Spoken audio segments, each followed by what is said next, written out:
Hey, everybody. Welcome to another edition of the Montreal Forum. I'm your host, Liam Maguire. We are part of the Habs Cast Nation, coming to you here on Halloween, actually, October 31st, 2025. And before I go any further, I want to thank my main man, my sponsor, Hosey and Brown Automotive. Thank you very much, Grant. There they are. He's been a longtime dear friend, and they support this show and me. So thank you, Hosey and Brown Automotive, for being a sponsor of the Montreal Forum with Liam Maguire. This won't be too long today, folks. Just want to, as Grant and I discussed here, we want to keep some continuity going through some stuff and a little bit of travel and whatnot. I do hope to be running out some guests for you here over the next few weeks and months up till Christmas. Now we'll get some guys. I think my voice is cracked there, but that's okay. A few beers last night. But so happy to be coming to you with the Habs 8-3. Who had that on their bingo card?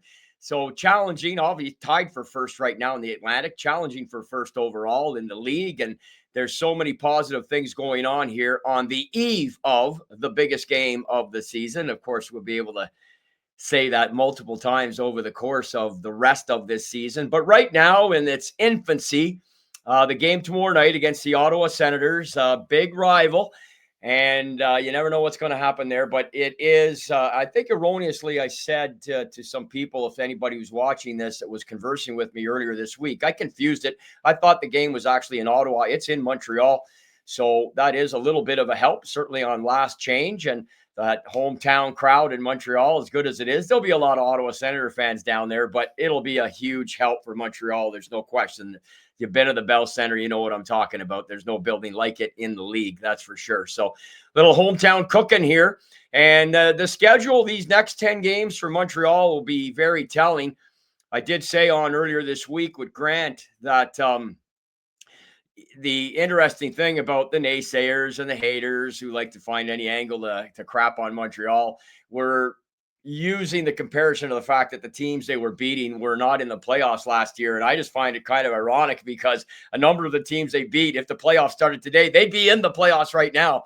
Case in point, Seattle, who the Habs blew the lead to, but then came back and got the win in OT. Cole Caulfield just off to him and Nick both just scintillating seasons.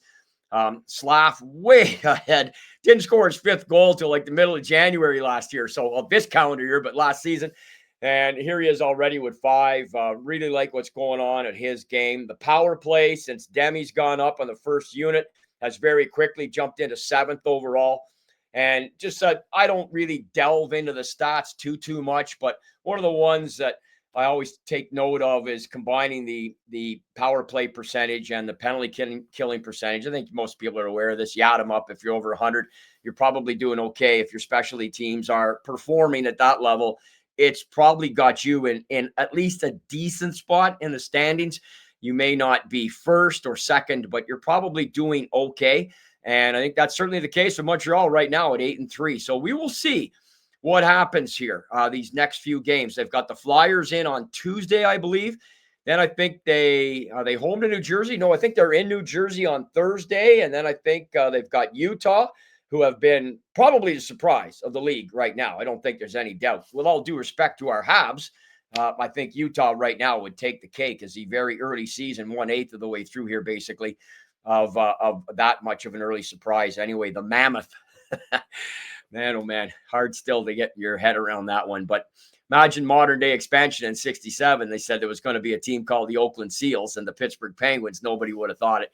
So that was ever going to possibly happen. But there you have it. So just a couple things here. I will finish off at the end of the show. I'll let you know a couple of neat things that happened for Montreal Canadiens or on this day in respect to the Montreal Canadiens players from days gone by. So I'll share that with you here in just a few minutes. But most importantly, just wanted to get on here and tee up in my own way anyway, tomorrow night's game against Ottawa. The Habs in the last 11 are 8-3.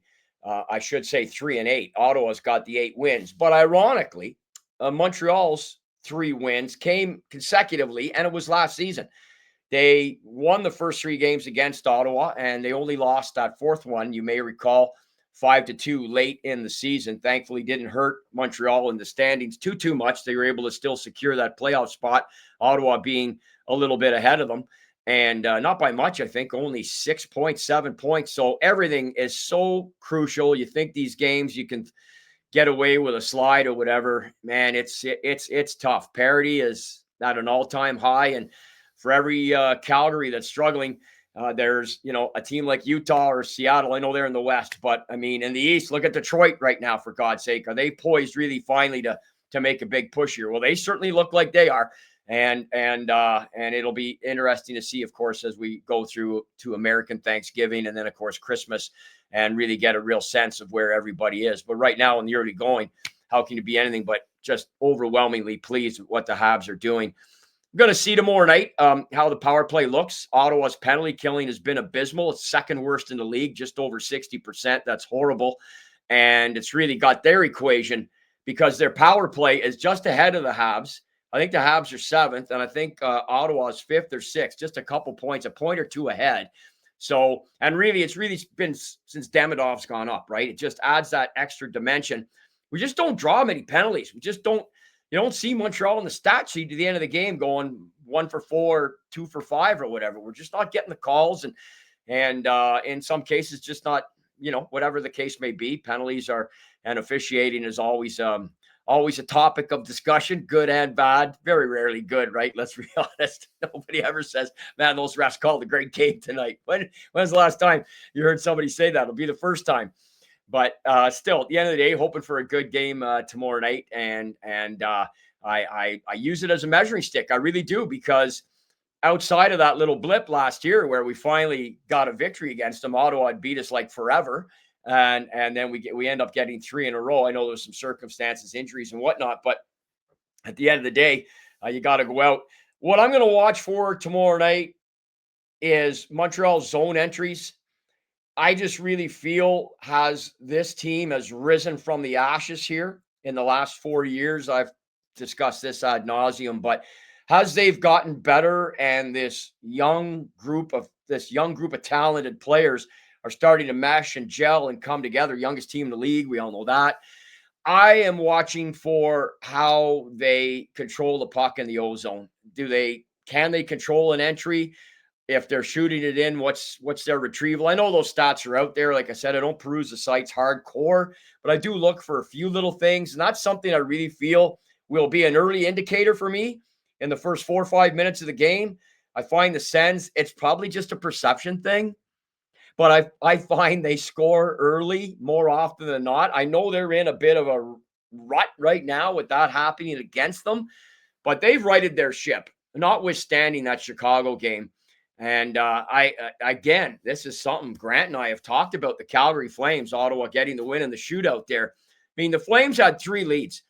They had the lead with 2.5 minutes to play when I think it was Sanderson tied it up. And you could feel it coming. Couldn't you? I mean, I could. My perception is they're just never out of it. And they usually score early against Montreal. Again, just perception. I don't have the stats to back that up, but I'm going to watch the first 5 minutes with great interest tomorrow night to see what Montreal Canadian team are we going to get. Are we going to get the one that started against Vancouver? Looked like they were in quicksand for 40 minutes. Or are we going to get the one that played arguably the best 50 minutes on the road in I don't know how long? I mean, what a game against Seattle. And only to have it all fitter away.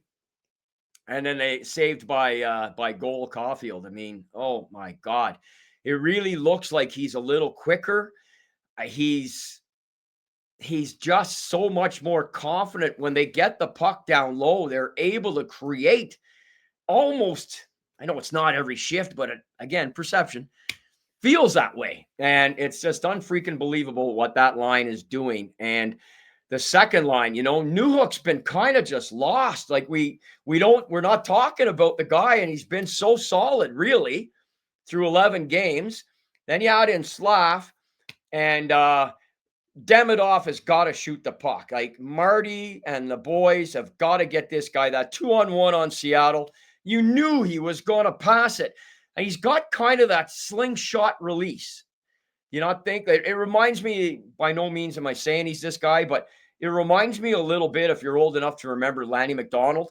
Lanny kind of had that sort of slingshot wrist shot, And there's a few other guys that come to mind, but like Bossy was just boom, just quick release. Joe Sakic, boom, quick release. Lanny it was not so much a toe drag, but it was I call it like a slingshot. I think Demidov, I see what I've seen when he shoots the puck. I've seen a similar type of release, and I hope they can get through to him. Be selfish. Be a little more selfish.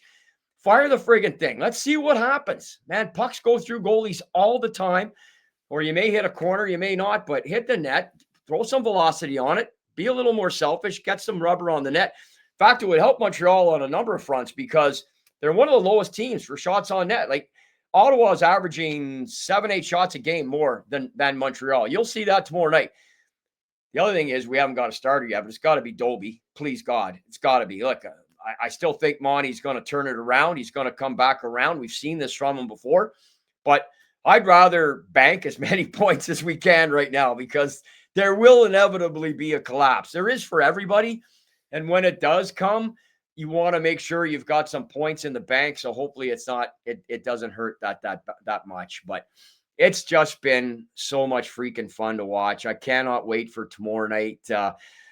Interesting to have this type of break from a road trip. Normally, most cases, teams are back at it sooner than that.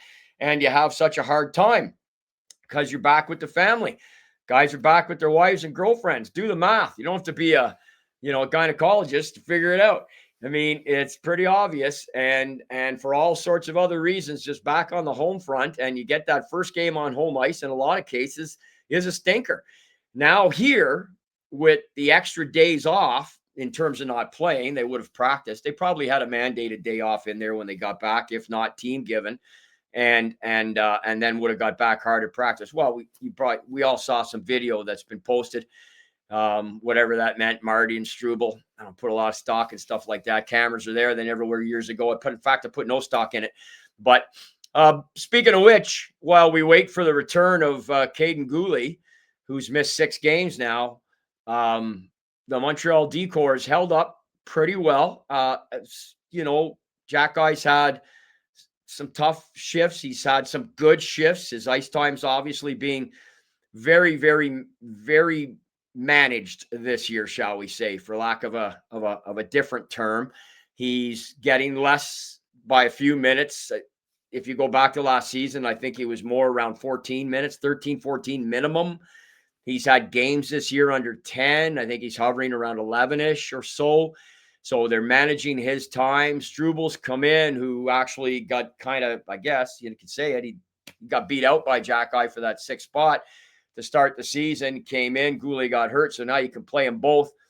And really, other than the third period against Seattle, which was not a good period for Struble, he's played pretty well. And the guy is that's 6D right now. And when you add in Goulet, and of course one will come out, I don't think they'll ever go 11-7, so they'll go back to 6, and one of those two will come out. They'll have to platoon Jack Guy in there because there just isn't a lot of other guys willing to jump in right away. If you look at the game against Seattle, Kirby Dach, and he got in a little heat at the back. I mean, Jack Guy came in off the point. You can't give a crap about the fact the faceoff's going to come outside. He came in, did his usual thing, grabbed a couple of guys, very Dustin Byfuglien-like. That's very similar to what Byfuglien used to do for years in the NHL as a Hawk and a Jet. But that said, I think for the most part, I've been pretty happy with his game. I think he's been pretty good. He loses position in his own zone sometimes. This is probably Montreal's fault as a team, if they have any. It's that they are susceptible to the cycle. They're susceptible to pressure with puck possession in their zone. They do struggle. They do get running around. And generally, the 5-on-5 goals against are born out of those situations. So we'll see.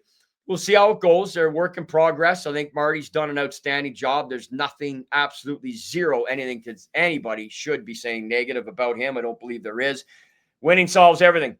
When you're getting the W's, you're good to go. So we'll see what happens with the Sens. First of 4 games this season. Of course, Brady's still out for Ottawa, but they've won 3 out of their last 4. They're again, their stats are mirroring each other. Their goals 4 per game are almost identical. I think they're sitting like 5th or 6th in the league for that. Their power play is almost identical. So there's a lot of similarities between these two teams right now, which makes it just a delicious matchup. And if Ottawa and most people feel that the window for the Senators that opened last year with a playoff berth and pretty exciting series, despite the fact they lost to Toronto again in 6 after all the early turmoil. I should say in the early 2000s, the 4 out of 5 losses were just crushing for the Sens. They don't play them again forever, like 2 generations later almost, and they lose again. But they did make a series out of it. And before Pacioretty got that series winner there in Game 6, man, that puppy was heading to OT. The sphincter there, the Leaf fans, was puckering up there, and it would have they would have just absolutely 100% lost Game 7 had they not got the W in Game 6. Now Toronto is floundering. Oh my God, they looked so bad the other night. They were terrible. And Matthews putting up some numbers, but nowhere near what he was a couple of years ago with the 69 goals. And when he's, Hart Trophy, I mean, that guy is not him right now. You could say Marner's loss is a part of it, but so they're on the outside looking in right now, but it's all bunched up. It's too early to make any type of real assessment. All it is, I'd rather be 8-3 than 3-8, or where Montreal was after 15 games last year in 32nd place in the NHL. And they literally came off the mat and, to make the playoff. And that's despite another horrible run leading right into the Four Nation. And they still end up making the playoffs. It's crazy when you think about it. But that's how good the run was after the Four Nation. I think there were 13, 14, 15 games or something over 500. It was crazy. And second half slack there got going. And now we're seeing that in the first half. And man, oh man, if he can bang a couple more in here, maybe throw a couple apples in and just bring his points average up a little bit. I think it's at 0.44 right now. So, a little bit behind his pace the last couple of years, but he's scoring. And if they get that bumper play working on the power play, where you got Lane back there creating, you got Demi over on the other side, and Caulfield and Suzuki working down low, like, my God, it could stay at or near the top. You are hovering right now just under 30%, which is insane. There's only been, I think, 2 or 3 teams in history. Edmonton broke Montreal's record there. I believe it was 2 years ago, just barely broke it. The Habs had it for years. I believe it was from 78, I think it was. And I think it was 31.6 or something like that. So, and the Oilers just marginally went past it. So Montreal right now sitting just under 30, 27-ish or so, and Ottawa just ahead of them. So that power play right now is looking pretty damn delicious. And I just hope, I'd like to see them with, I'd like to hope we can get up around that third. I'd like to get at least 3 chances a game. We're not getting that. And the outburst there a week and a half ago or so, the Edmonton game, the absolute farce and debacle that was by the Stripes. And you wonder the comments after. They hear, they listen. You don't think, watch or listen to any former referee that's doing any one of these shows or guests or whatever after they've retired, and they'll tell you they are fully aware when somebody's taking the piss out of them, and it did influence a call here and there at different times. They're human too. We all know that. You just hope you're going to get the breaks more often than not. So other than that, Flyers coming in, and then Jersey and Utah. So it's a big 4 games, a whole stretch, really, the next 10. Well, 9 now if you want to go increments of 10. They started off on the right foot there with that win in Seattle. So we'll see how it goes tomorrow night, and looking forward to it. We have been talking, I think, if things go well, Grant and I will have a real nice surprise for you viewers of our podcasts. We're going to have a little vocal edition. We'll leave that there, and we should be able to solidify that next week and have it up and running for you almost immediately. And I think that'll be a real treat for you hockey fans, especially you Montreal Canadian fans. Are in for a real treat if we can get this going, and it certainly looks like it's going to happen. And I'll just continue to while away here and nail down one of these impending guests here sooner rather than later. The show is going to mostly be this, to be honest. It's what I wanted. It's what when Grant asked me to come on board, I said I just want to still, and I am going to talk about the other teams too. It'll be 95% Habs, 98% Habs. Who's kidding who? I'm going to wear the gear every time. But if something crazy happens in the league, I'm definitely going to comment on it. There's no doubt about it. I was elated. I'm a huge Connor Bedard fan. Anybody like what he did in the World Juniors was just so unfreaking believable. And I know he's kind of he's been stagnating here as a pro, waiting, if you will. He's somewhat to blame himself, but waiting for the rest of the Hawk team to sort of the talent to rise around him. Speaking of teams who are in a playoff spot right now, I mean, it's just such a stupid comment that people made. Oh, yeah, they were in a playoff team last year. That's all Montreal's beating. Oh, they're playing pretty damn good this year. So, so is Detroit. That may have been Montreal's most complete game this entire season, the victory they had over them a few weeks back. So look how Detroit's performed since, including 2 wins against Toronto back to back. Had to love that. So it's great. This is fantastic times. It's heady stuff right now if you're a Hab fan. And we'll hope we're going to get a real test here. A real test with these teams now coming up who are not only were playoffs last year, but they're obviously very strong right now too, notwithstanding Utah. Phillies come off the mat as well. They're playing much better. We're going to get a look at Mitch Koff. He's been a little better the last couple of games. Struggled out of the gate early, but he's been better the last couple of games. I try and watch parts of about 20 games a week, I'd say, on average. Got the package here. So the other night, I caught at least a bit of all 16 games. Obviously, once the Habs, it was convenient. They were the late bird there with the LA game, so I was able to catch good chunks of the earlier games. It's a little harder. Montreal's in the Eastern time zone because I'm not missing a single solitary drop of the puck in the Hab game. But anyway, man, just can't wait for tomorrow night. So I'll finish on this note. On October 31st, Rocket Richard played his first ever game on this date on Halloween in 1942. Isn't that something? He got an assist, I believe, in the second period. And what a start of an 18-year unbelievable career. Maurice Richard, it's a lot of people don't realize his first nickname was the Comet. And he, in those early practice days, he wasn't called that was just a Montreal nickname. He played on multiple leagues. He played as a junior in Montreal, but he also played senior. He played for a couple of senior teams in the city in different leagues. So it wasn't uncommon for him to have 5 or 6 games in a week. And when he started with the Habs, this is those first couple of years, he suffered pretty significant injuries, so much so that their general manager, Tommy Gorman, tried to trade him. No takers. There was no takers for him. The only reason the Rocket didn't get let go from Montreal at that time because he just could not stay healthy. And then it just all came together in 43-44, and we know the rest. So there you go. He played his first game on this day in 1942. And 2 birthdays to tell you about. Phil Goyette, who, my vintage anyway, we remember this guy finishing as a Buffalo Sabre. You may remember him as a St. Louis Blue.